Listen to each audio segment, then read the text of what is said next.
우리 최 의원께서 교섭 전에 네. 민주당이 총선 직전에 상생부패 표방하시면서 교섭단체 구성 요건을 완화하겠다고 공약을 한 바가 있습니다. 조국혁신당은 이와 관련해서 20석인 교섭단체 기준을 10석으로 낮추는 내용의 법안도 현재 발의를 한 상태고요. 민주당이 총선 이후에는 관련해서 좀 소극적으로 대응하는 게 아닌가 이런 지적도 있는데, 이 교섭단체 요건 완화에 대한 입장은 무엇인지. 네, 교섭단체 요건 완화와 관련해서는 늘 긴장하면서 어떻게 대응할까 고민하고 있었던 것은 사실입니다. 정무적 판단도 필요하고 10석에서 20석으로 늘어나고 난 이후에 수십 년이 경과하면서 아직 한 번도 바뀌지 않았는데, 이것을 다시 얼마나 완화할 것인지 제도적으로 접근해야 될 부분이다. 성급하게 결정할 수 있는 부분은 아니고 충분한 공론화와 함께 제도적 절차를 밟아야 된다는 생각이 들었는데요. 그렇지 않아도 조국 혁신당이 지금 12분의 의원이 있었죠. 그 다음에 개혁신당 셋, 진보당 셋, 그리고 개별의원 3분, 이렇게 해서 비교섭단체가 총 21분이 계세요. 얼마 전에 우리 민주당을 포함해서 야당이 다 모여가지고 식사를 했는데 여러 가지 이야기를 나누었는데, 그 중에 이제 교섭단체 이야기 여기에다가 한번 의견을 한번 내봐라라고 했더니 다양하더라고요. 18석 안도 있고, 15석 안도 있고, 12석 안도 있고, 5석 안도 있고, 3석 안도 있고. 네. 어느 정도 선이 적절한지 그 부분은 사실 많은 뿐 아니라 정당 이해관계자들, 그리고 더 중요한 것은 여당하고도 이 부분은 같이 논의되어야 된다는 생각이 듭니다. 어차피 이것도 국회법을 개정해야 되는 부분이고 야당의 협의만 가지고서 진행하는 데는 상당한 제한이 있습니다. 아니 다른 것은 막 밀어붙여가지고 거부까지 감수하더니 이거는 왜 안 하냐 이럴 수 있는데, 아무튼 충분한 논의를 좀 진행을 하고 정무적으로 좀 판단해야 되겠다 이런 생각이 듭니다. 근데 이 교섭단체 기준 완화 문제는 거대 양당 중심에서 양극화된 정치구도를 완화한다는 측면에서 지금 민주당이 좀 의지이기도 하고요. 국민 앞에서 약속한 사안이기도 합니다. 그런 정무적 판단을 말씀하셨는데, 그런 것들이 있더라도 이견이 되면 있을 수 있고요. 국민 앞에 한 약속을 지키는 차원에서 지도부가 책임지고 실수를 해서 확진할 기회를 있을 수 있습니다. 교섭단체 요건 완화에 대해서는 사실은 계속 지금 같이 고민을 하고 있습니다. 이 정무적 판단이라고 이야기를 하니까 혹시 국민과의 약속을 회피하기 위한 부정적 판단을 전제로 하고 있느냐라고 생각하는데 그렇지 않고요. 이 부분을 적극적으로 검토하고 있다라고 하는 부분을 말씀드리고요. 아까도 말씀드렸듯이 같은 야당이라고 해도 이 숫자가 얼마나 되느냐에 따라서 미묘한 부분이 있고, 야당과 야당 사이에도 연대의 적극성과 소극성, 회피성 이런 부분들이 같이 있거든요. 그래서 저희가 그 비교섭단체를 포함한 우리 야당 전체가 정치적 이해관계와 내용, 그다음에 정도의 차이가 다 있기는 한데, 지금의 여당, 특히 행정부의 이 폭주를 막기 위해서는 야당은 분명하게 공조해야 된다라고 하는 것을 인식하고 있고요. 이 공조에 있어가지고 여러 가지 공조 중에서 어떻게 보면 전제 조건이나 아니면 선결 과제 중에 하나가 그 중에 하나는 교섭단체 요건 완화 아닌가 생각합니다. 특히 조국 혁신당 같은 경우에는 우리가 필리버스터 180석이 요구되는데 우리 민주당 170석까지는 불가능하거든요. 조국 혁신당이 빠지면 나머지 비교섭단체 다 합쳐도 180석을 못 넘어가고 있는 이런 상황이라 거기서 이제 한동훈 특법 내놓지 않았습니까? 그러니까 이런 부분들이 야당과의 공조 그리고 협조 이런 것을 위해서도 꼭 필요하다. 다만 우리 민주당은 그들의 협조를 이끌어내기 위해서 필요해서 하는 것, 그 정도의 소극적이진 않다. 그거 이상의 고민을 같이 하고 있습니다. 이번 정기국회 기간에 좀 논의가 진전될 가능성이 있나요? 이 부분을 이제 더 이상 피하기 어려운 상황이 발생한다거든요. 구체적인 테이블을 열어서 이야기를 해야 되겠죠. 그렇지만 많은 분들이 관심을 가지고 있는데 조국 혁신당이 법안도 내고 이렇게 했지만 구체적으로 이 부분과 관련해서 협의를 하자 하고 공식 제안은 안 됐고요. 야6당 새로운 미래가 이제 그때 일부서 잠깐 빠지긴 했는데 김종민 의원을 제외한 야6당이 다 모여가지고 이 부분에 대한 진지한 이야기를 했거든요. 필요하다 그러면 정례적으로 우리가 만나는 과정 속에서 계속적으로 검토되고 이야기될 거다 이렇게 생각합니다. 지금 시간이 촉박합니다만 이 말씀 꼭 드려야 됩니다. 10월에 이재명 대표 두 사건에 대한 1심이 아마 예정된 걸로 알고 있습니다. 국정감사 나중에 아마 법원의 1심 이 부분에 대해서 당내에서는 어떻게 진작 실질적으로 많은 얘기들이 호사가되는 얘기들이 있습니다. 하반기 정국에 굉장히 중요한 변수가 되고 이렇게 생각하시는 분들이 많이 있습니다. 당 차원에서는 어떻게 분별하고 계십니까? 어떻게 또 전망하고 계십니까? 뭐 사법부의 이제 판단만 남아있는 상황 아니겠습니까? 네. 검찰의 무리한 기소에 인권의 최후의 보루인 법원의 판단을 우리가 기다리고 있습니다. 한번 우리 큰 경험을 한번 하지 않았습니까? 국회에서 체포동의안이 가결돼서 영장실질심사를 기다렸던 그 심정보다는 훨씬은 긍정적으로는 보고 있습니다. 지금 10월 달에 공직선거법 부분하고 그 다음에 위중교사 이 두 가지 부분이 있는데요. 이 부분의 내용을 뭐 많은 분들이 알고 계시겠지만 이 위중교사와 관련된 부분은 기억과 느낌에 대한 부분입니다. 산하 기관의 직원을 기억하고 있었냐? 상황이 이런데 왜 기억 못했냐? 본인은 기억하지 못했다. 기억에 관한 부분을 가지고서 사실은 허위사실 유포다 이렇게 하는 부분이 하나가 있고 그다음에 또 하나는 공기관 이전과 관련해서 국토부가 수십 차례 공문을 통해 가지고서 요구하는 부분에 대해서 담당자들이 압박으로 느꼈다. 이거는 느낌과 관련된 부분 아닙니까? 그렇죠? 하나는 기억에 대한 부분, 하나는 느낌에 대한 부분인데 이 부분과 관련해서 하나는 기억이 없었다, 하나는 압박으로 느꼈다. 이게 허위사실에 해당되는지 그래서 보세요. 이 법원의 판단을 저희는 좀 긍정적으로 좀 기대를 하고 있고 그다음에 또 하나 위중교사 관련된 부분은 해당 사실에 대해서 사실대로만 이야기하라 라고 요청을 했던 부분이 말은 그렇게 했지만 속으로는 교사한 거 아니냐라고 계속해서 기소한 검찰과 아니 녹취되어 있는 내용 그대로 기억대로만 얘기해달라고 하는 이 부분에 대한 판단과 관련된 부분이라 저희는 상식적 차원에서 이 부분에 대한 사법부가 적절하게 판단해 주실 거죠. 이렇게 생각합니다. 예, 사법부의 판단이 어떻게 나오는지. 그 문제를 우리가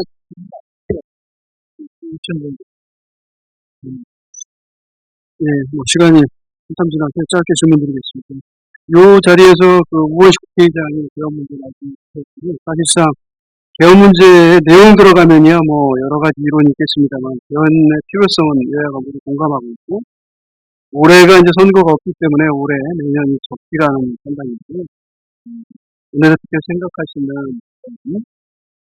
방향성, 그다음에 구체적인 방안들이 있습니다. 개헌 관련해 가지고서 우리 재헌절날 국회의장께서 4년 중임제 적용하고 2026년에 국민투표 하겠다 뭐 이렇게 이야기하셨습니다. 1987년도에 6월 항쟁 이후에 직선제를 우리가 쟁취하게 되면서 그 이후부터 한 세대 이상 시간이 불과했는데 전혀 지금 개헌이 이루어지지 않고 있어서 그 이후에 우리나라의 국력, 뭐 경제력, 뭐 문화력, 그 다음에 사회 구성 모든 것을 봤을 때 개헌에 대한 필요성은 누구나 공감하고 있다. 이렇게 생각합니다. 또 저도 이 부분에 대해서는 깊이 공감을 해서 재헌절 이후에 최고위원회의에서 개헌 특위 반드시 만들어야 된다. 이렇게 말씀을 드렸고요. 뭐 시기는 어떻게 할 거냐? 저는 뭐 국회의장이 얘기하신 대로 내후년 지방선거까지는 맞춰야 되지 않겠냐라고 하는 부분에 대해서는 뭐 시기적으로는 그 정도까지는 끝내는 게 좋겠다. 특히 주요 선거가 지방선거 전까지는 없지 않습니까? 작은 보궐선거 정도만 있다 보니까 시기적으로도 나쁘지 않다라고 생각이 들고요. 다만 이 개헌과 관련해 가지고 여야 간의 의견이 좀 다양하다 보니까 이 부분에 대해서 한 번에 모든 것을 완성하는 개헌이 어렵다면 부분적으로 합의되는 것에 대해서도 부분적 개헌도 원포인트 개헌도 가능하지 않겠나 이런 생각이 듭니다. 선진 제국의 또는 뭐 유럽의 개헌과 관련된 내용을 보게 되면 필요성이 있고 국민적 합의가 이루어진다면 수시로 개헌이 일어나는 부분이 있는데요. 우리나라도 이제는 개헌과 관련된 논의가 나와야 된다 뭐 이렇게 생각합니다. 예, 지금 뭐 시간이 거의 다 됐습니다. 이 플로어에 우리 선배님들이 주신 질문 드리기 전에 제가 마지막으로 하나 질문 드리겠습니다. 원내대표인데요. 제가 5월 3일 날 원내대표로 되었고요. 보통 1년 정도 하니까 4월 말 정도까지는 원내대표 임기가 보장이 될 것 같고요. 큰 대과가 없으면 한 1년 정도 한다고 보면 되는데요. 지금 한 약 9개월 정도 남았다. 3개월 동안에 이제 당대표 대행까지 같이 하다 보니까 뭐 상당히 벅찬 상황입니다. 그러면 이제 원내대표 대과 없이 마치시고 그 이후에는 어떻게 인천시장 아니면 이번에 대표 직무대행 해보시니까 나중에 이재명 대표가 후임 당대표 도전할 수 글쎄요, 지금 제가 이제 처음에 시작할 때는 작은 시작에서 출발이 됐습니다. 2009년도에 노무현 대통령 노조에 참석하고 나서 시민의 삶이 뭘까라고 시작을 해서 시민단체를 쫓아다니다가 그 다음에 입당을 하게 되고 그리고 20대 국회 때 사실 많이 부족한데도 불구하고 당선이 됐는데 사실 그때 214표 차이로 꼴찌로 붙었어요. 123석 대 122석 한 석 차이였는데 그 한 석이 제가 214표 차이로 간신히 이기면서 우리가 일당이 됐던 큰 경험도 있었습니다. 그 이후에 또 우리나라 최고 권력인 대통령 권력이 촛불을 받쳐들은 시민들의 손으로 내려오는 그 상황도 경험을 했습니다. 지방선거 승리, 그 다음에 대통령 선거 승리, 총선 승리까지 이어졌지만 그 후에 다시 대선, 그다음에 보궐선거 지고, 지방선거 지고 정치의 큰 흐름과 파장 속에서 이런저런 경험을 했는데 내가 앞으로 어떤 정치를 하겠다라고 하는 아니면 어떤 목표를 향해서 하겠다라고 하는 부분은 사실 생각해보지 않았습니다. 생각할 때도 아닌 것 같고 또 생각하는 것도 아닌 것 같고 처음에 시작은 내가 열심히 해보겠다 해서 허리띠 메고 나섰지만 일정한 수준이 되고 나면 내 의지로 하는 것이 아니라 누군가 내 허리춤을 잡고 당기는 것 아닌가 이런 생각이 들고요. 결국 뭐 어떤 선출직이든 아니면 내부에서 역할을 맡든 그것은 그 시절의 민심과 상황에 맞춰가지고 결정되지 않을까 이렇게 생각이 들고요.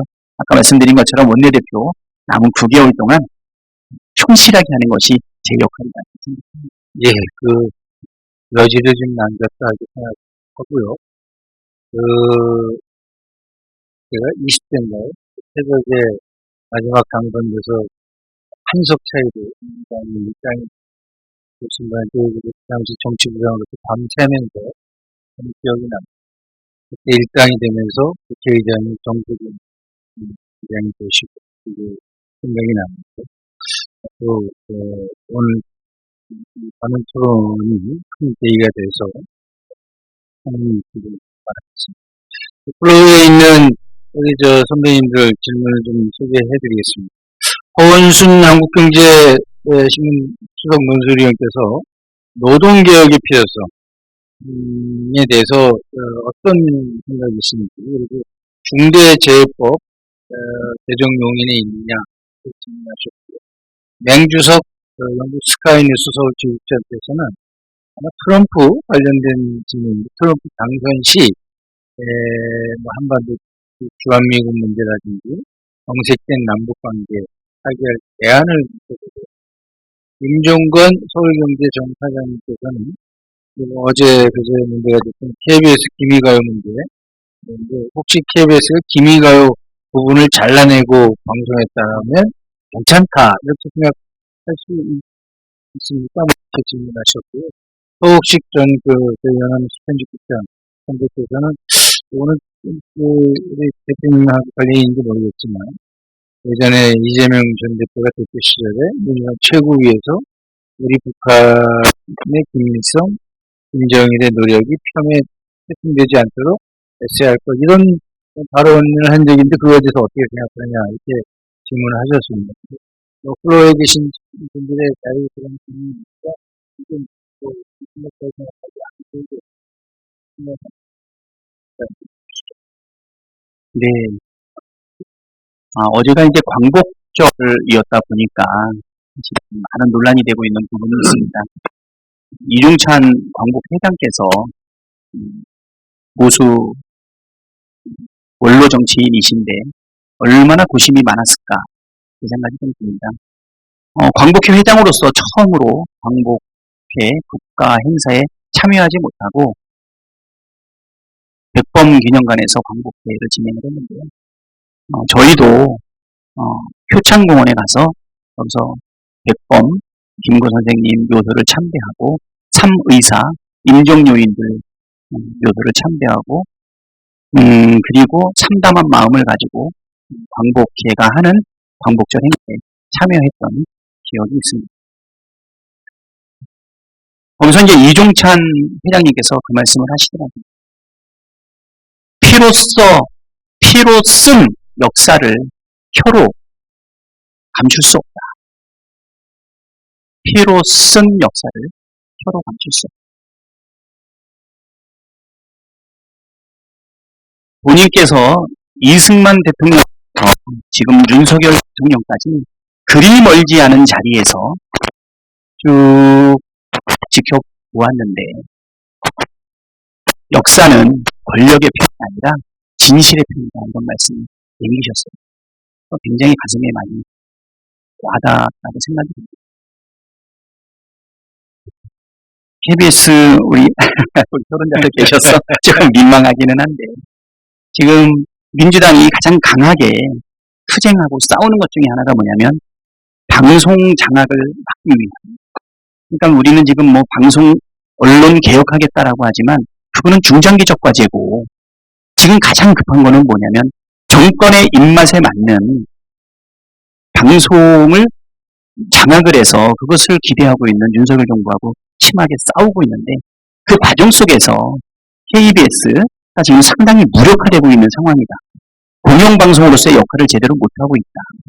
그리고 박민 사장 취임 과정에서도 막 어려움들이 좀 있었는데 이번에 우리 KBS가 광복절이 되는 8월 15일 0시에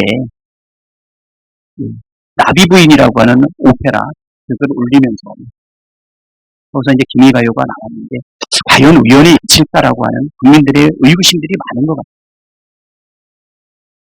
KBS가 이러한 방송 장악과 관련되어 있는 거기에서 많은 희생을 당하고 있는 이 와중에 이 일이 벌어지다 보니까 당연히 의심하고 있는 것 아닌가 이런 생각이 들거든요. 각근을 오얏나무 밑에서 고쳐내고 오이밭에서 신발끈을 고쳐내는 그런 오비 일학일 수도 있지만 사실은 그거에 대한 걱정이 많이 있습니다. 저는 지금 이 대한민국의 역사와 관련된 이 부분에 대해서 지금 민생 참사, 외교 참사, 경제 참사, 인사 참사에 이어서 역사 참사까지 이루어지고 있는 이 위중한 상황에 대해서 한 말씀 안 드릴 수가 없고요. 이 부분에 대해서는 참으로 유감이다. 나라는 육체와 같지만 역사는 정신과 같다라고 하는 그 말씀이 생각납니다.